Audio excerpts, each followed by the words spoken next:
Difference between arranged marriage and love marriage simple അല്ലേ Bhai? Arranged marriage എന്ന് പറഞ്ഞാൽ നമ്മൾ ഉണ്ടാക്കുന്ന ബിരിയാണി ചേരുവകളൊക്കെ നമ്മൾ തന്നെ ചേർത്തതുകൊണ്ട് നമുക്കറിയാം അതിൽ കെമിക്കലൊന്നും ഇല്ല എന്നുള്ളത് അല്ലേ.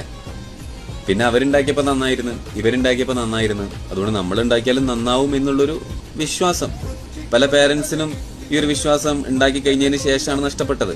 വായിൽ വെക്കാൻ പറ്റാത്ത കോലത്തിൽ ഉണ്ടാക്കിയവരും ഇല്ലേ? ഉണ്ട്. അതുകൊണ്ട് എനിക്ക് കൂടുതലായിട്ട് തന്നെ പൊക്കി പറയാനൊന്നുമില്ല. ഇനി ലവ് മാരേജ് നമ്മൾ ഓർഡർ ആക്കുന്ന ബിരിയാണിയാണ്. നല്ല സ്മെല്ലുണ്ടായിരിക്കും, നല്ല കളർ ഉണ്ടായിരിക്കും, നല്ല സ്വാദ് ഉണ്ടായിരിക്കും. പ്രണയിച്ച് കല്യാണം കഴിച്ചവർ കണ്ടിട്ടില്ലേ? ഭയങ്കര ഹാപ്പിനെസ് ആയിരിക്കും പുറമെ. എന്നാൽ എന്തൊക്കെ കെമിക്കൽ ഉണ്ടെന്ന് ആർക്കെങ്കിലും പറയാൻ പറ്റുമോ? അവരുടെ ഉള്ളിലെ വിഷയങ്ങൾ എന്തൊക്കെയാണെന്ന് ആർക്കെങ്കിലും അറിയോ? ഇല്ല. അത് മാത്രമല്ല, പെട്ടെന്ന് മടുക്കും ചെയ്യുക ബിരിയാണി. ശരിയല്ലേ? 5-6 വർഷം കഴിഞ്ഞാൽ ഫുള്ള് അട്ടിയും പൂട്ടിയും റാത്തീവല്ലേ? അതുകൊണ്ടൊക്കെ തന്നെയാണല്ലോ നമ്മൾ വലിയ പ്രതീക്ഷയിൽ ബിരിയാണി തിന്നാൻ വേണ്ടിയിട്ടിരിക്കും. എന്നിട്ട് വായിൽ വെക്കാൻ പറ്റാത്ത കോലാന്ന് കാണുമ്പോൾ കണ്ടിട്ടില്ലേ? ചിലവരൊക്കെ പയങ്കഞ്ഞി മതി എന്ന് പറയും, ചിലവർ മറ്റുള്ളവന്റെ പ്ലേറ്റിൽ കൈയിട്ട് വരും. അത് ഒരിക്കലും ചെയ്യരുത്. അത് വലിയ തോന്നിയാസാണ്. കാരണം അത് എനിക്ക് അർഹിച്ചതേ അല്ല. ഇപ്പൊ പലരും അതിന് അവിഹിതം അങ്ങനെ എന്തൊക്കെ പറയുന്നുണ്ട്.